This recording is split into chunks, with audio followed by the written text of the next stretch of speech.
All right, guys, let's start off with the exploration. Okay, so read through the paragraph up at the top and then try to go through A, B, and C together with your group. So read the paragraph, try to go through A, B, and C together with your groups. Go ahead. Okay. All right, so it says up at the top, in order to win the game called Cornhole, there are several interpretations of the rules.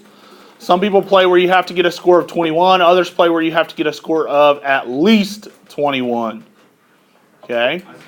So if you are playing Cornhole and currently have a score of 13, write an equation and solve where X represents the number of points you need to win if you have to get exactly 21.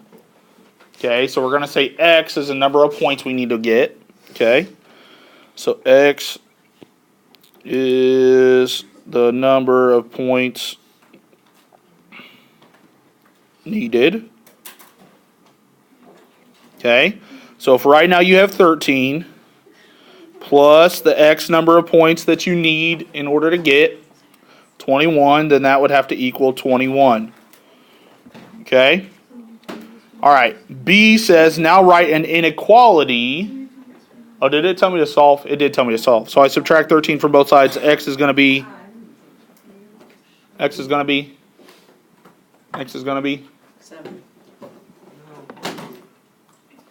8. 7 would get me up to 20, plus one more. Good 8. Okay. All right, so B now says write an inequality and solve to represent the number of points you would need to win if you can get a score of at least 21. Okay?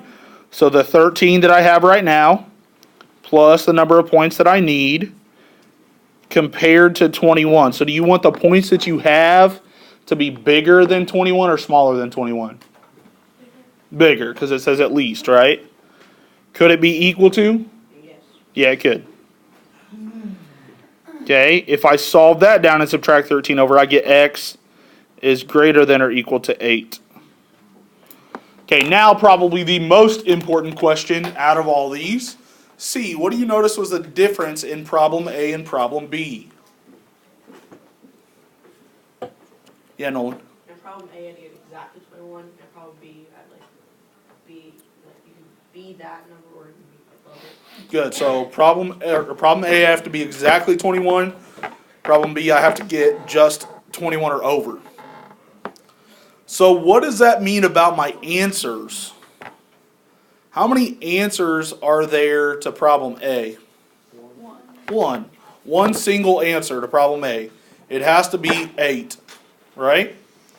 So any equation, unless it's a special case equation, has exactly one answer. How many answers are there to B?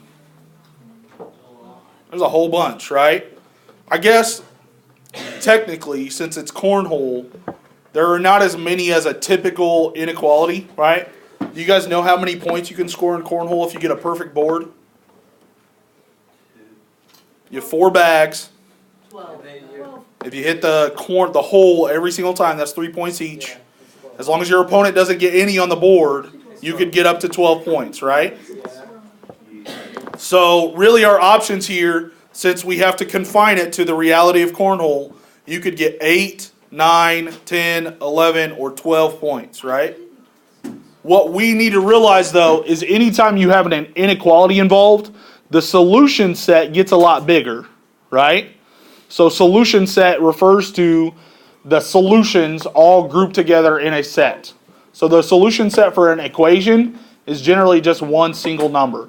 The solution set for an inequality is a big variety of numbers, generally. Okay?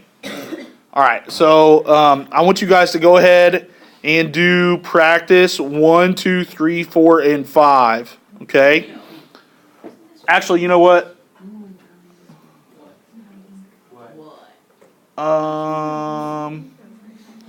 For sake of time, let's cut out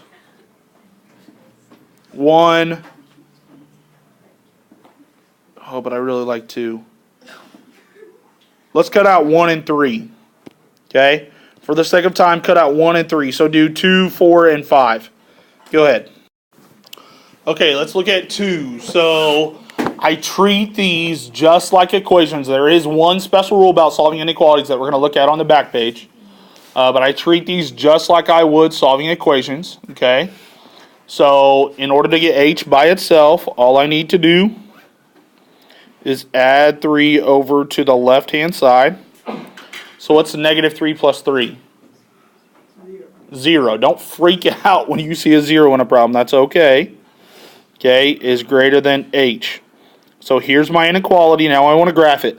So generally, guys, when I ask you to graph, all I really care about is that you put the number where it starts in the middle, one bigger and one smaller. So I know there are a whole bunch of tick marks on there, but if you are creating your own graphs, all you have to do is put 3 tick marks on there, one where it starts and then one bigger, one smaller. Okay?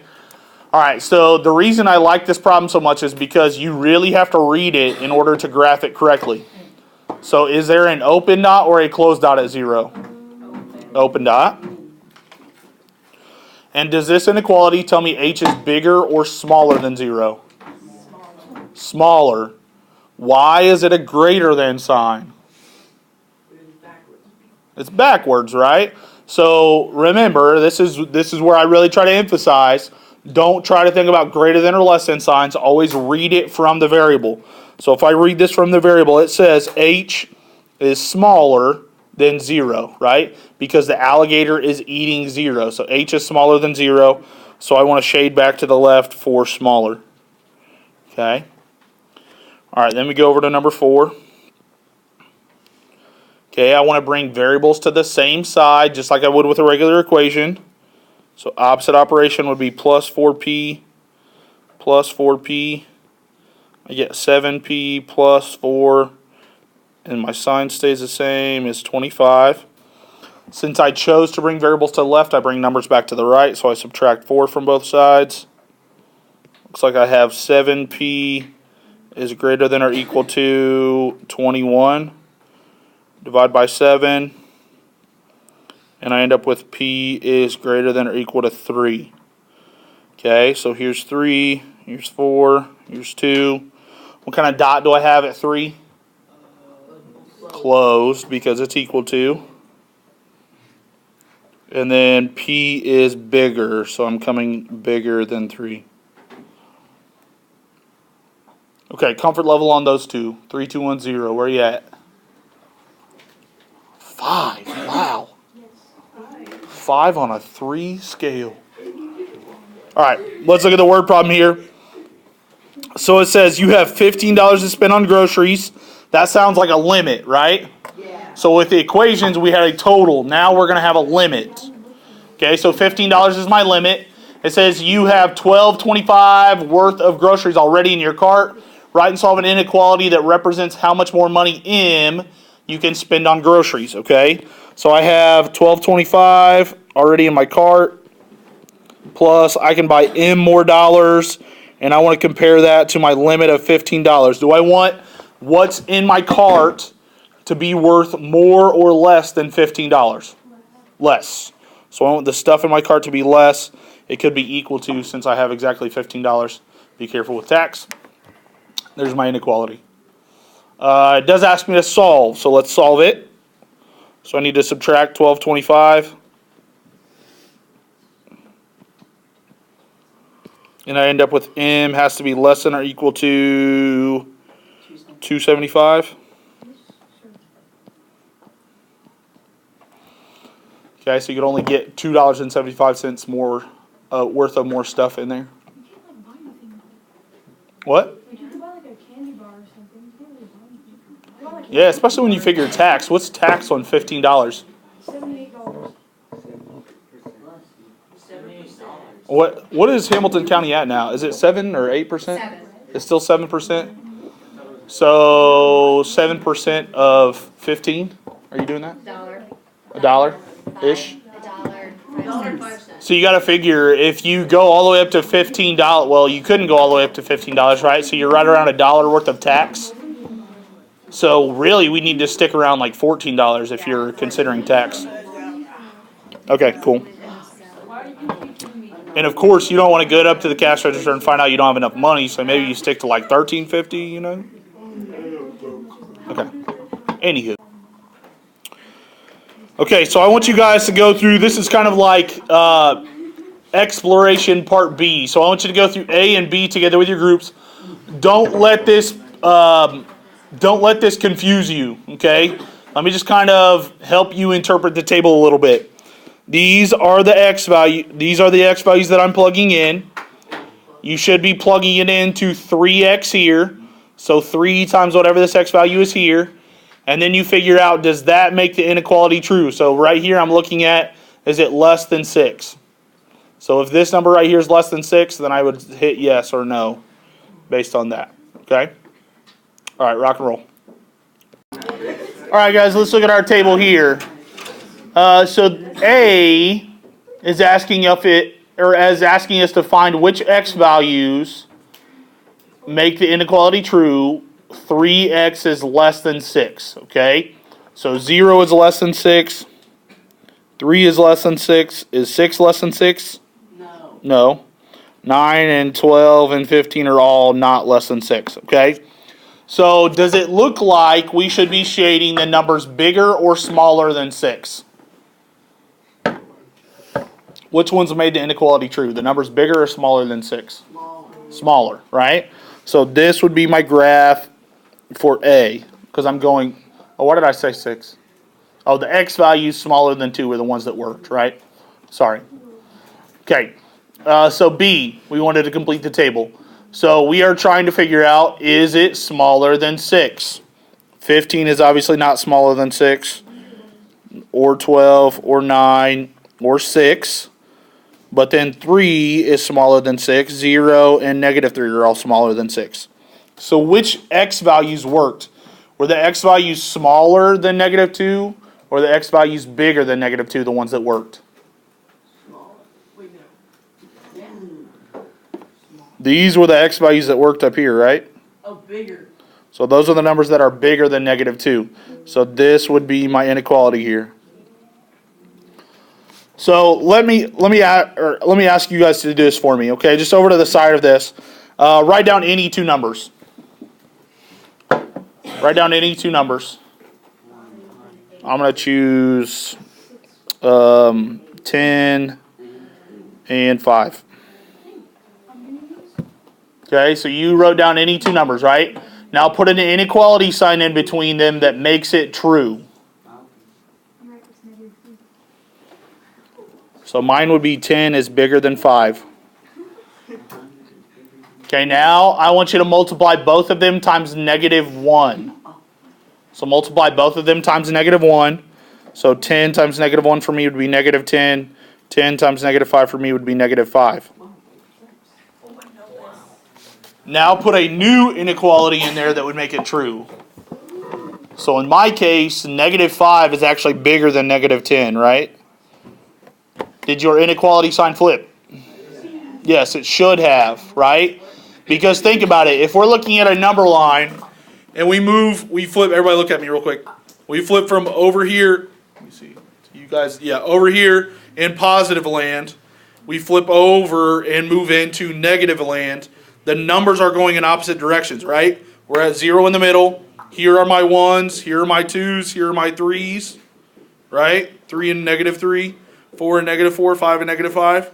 When I flip from over here at positive land, over here to negative land, my numbers completely flip around, right? So anytime I'm changing the signs of an entire equation, I have to make sure I adjust that inequality sign and flip the inequality sign around, okay? So do you guys remember the special rule from solving inequalities? No? Or you just can't put it into words? When multiplying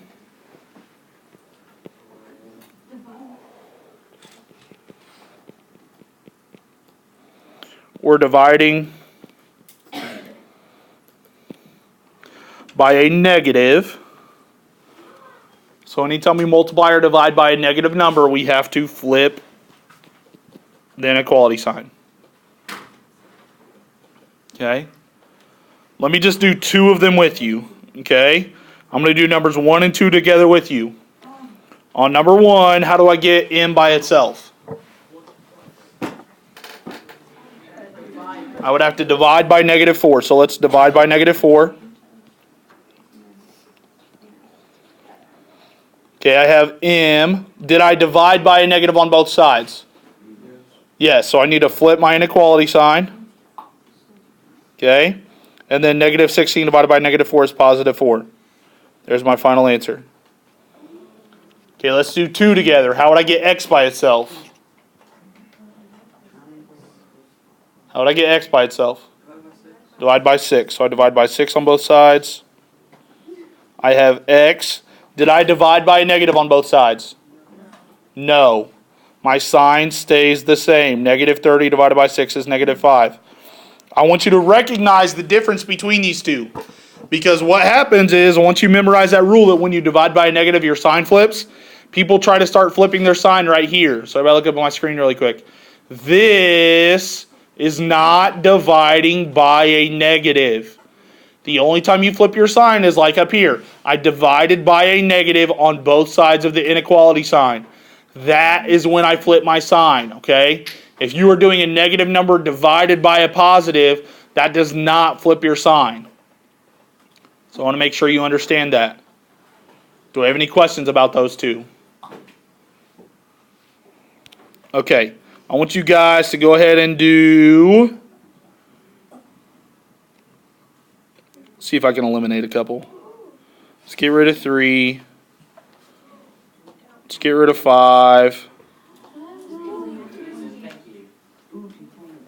Actually, no. Let's keep 5. Let's get rid of 4.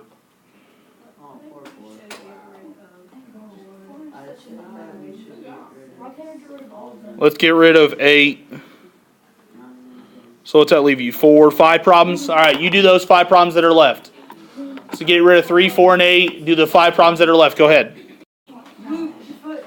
Okay, number 5, we see a proportion, one fraction on either side of the equal sign. How do we generally solve proportions when there's an equal sign in the middle? Cross multiply, right? So we are still going to cross multiply here. Okay, what you have to pay attention to with the positive negative, okay? Really, and this is one reason I don't like cross multiplying, is it's kind of a trick. It doesn't show you conceptually exactly what you're doing. Essentially what you are doing when you cross multiply is you are multiplying by a common denominator and reducing all in the same step. Okay? So multiplying by a common denominator, I need to pay attention when I'm cross multiplying to if either of the denominators are negative. If either of the denominators are negative, that's when I know I have to flip the sign when I'm cross multiplying like this, okay? So if I'm cross multiplying 1 times negative 6 is negative 6. I do need to flip my sign. Oh, wait.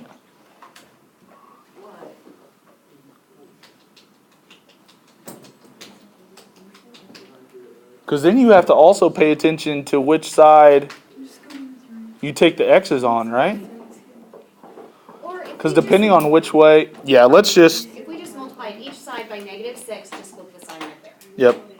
Okay, so here's the deal, guys. I put this problem on here not really anticipating all the trouble that it would give us. Okay? But it's a little more complicated than just cross multiplying, right? Because we have to pay attention to which side we take the x to and which side we take the 6 to, and then which side or where the inequality sign is and all that kind of stuff. So let's just, for the sake of this problem, you don't even need to, well, I guess you should pay attention to this, but for the sake of this problem, let's put cross multiplying out of our brain and let's just put back in multiplying by a common denominator. So a common denominator of negative 6 and 3 would just be negative 6, right? So if I multiply both sides by negative 6, remember, multiply the tops, divide by the bottom. So negative 6 times x is negative 6x. Divided by negative 6 is just a positive x. Okay? I multiplied both sides by a negative, so I need to flip my sign. And then multiply, I need to flip my sign. And then multiply the tops, divide by the bottom. So negative 6 times 1 is negative 6. And then negative 6 divided by 3 is negative 2. And you're done. Mr. Craw, Yes. I got the same answer, but I didn't do that. That's okay. There are several different methods. You just got to be careful. Okay. All right. Let's move on from that one. So let's look at number 6. Okay. In order to solve number 6, I need to get rid of the -6. So I add 6 over to the right hand side. I have negative c over 2 is greater than -2. You could do this in 1 step or 2 steps. Okay. So I could do this in 1 step or 2 steps. So I could either multiply by the negative that I need to get rid of and the 2 at the same time, or I could multiply by 2 and then divide by the negative that's in front of c. I like to do things in fewer steps if possible, so I'm going to get rid of the negative and the 2 on bottom by multiplying by -2. Okay, so that's going to cancel my 2's and cancel my negatives. I have c. Since I multiplied by a negative number, I flip my inequality sign. And then -2 divided by -2 is a positive 4.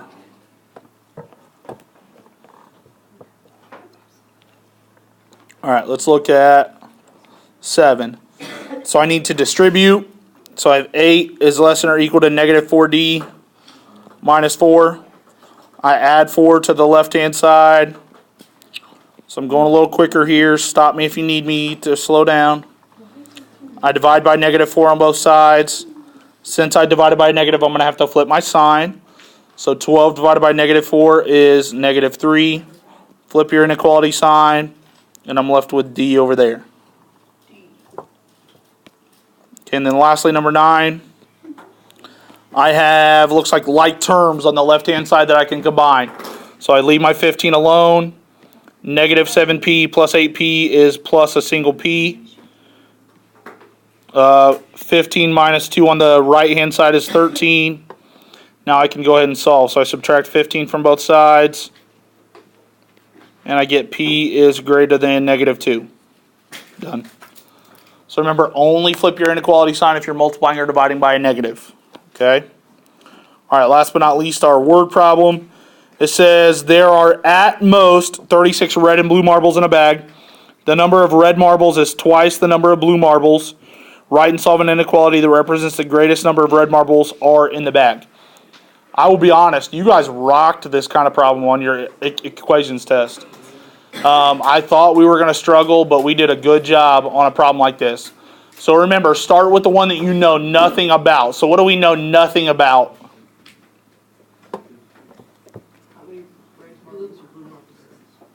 Well, we know a little bit about either red or blue. What do we know a little bit about?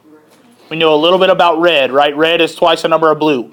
We don't know anything about blue. So let's say blue is x. So x equals number of blue. Okay, so if x is the number of blue, then what's the number of red? 2 times it. So 2x is going to be the number of red. Okay, now let's write our inequality. So x blue plus 2x red has to be compared to 36. So do you want your number of marbles to be bigger or smaller than 36? Smaller, because it says at most.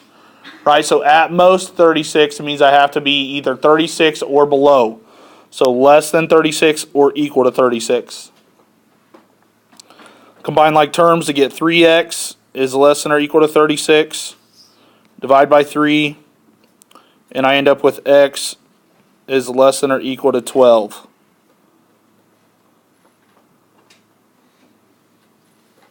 So we want greatest number of red marbles.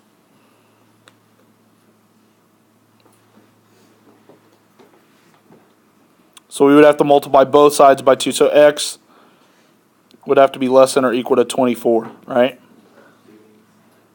Or I guess we couldn't really say x. We wouldn't leave it x, right? We would say like red is less than or equal to 24. Okay?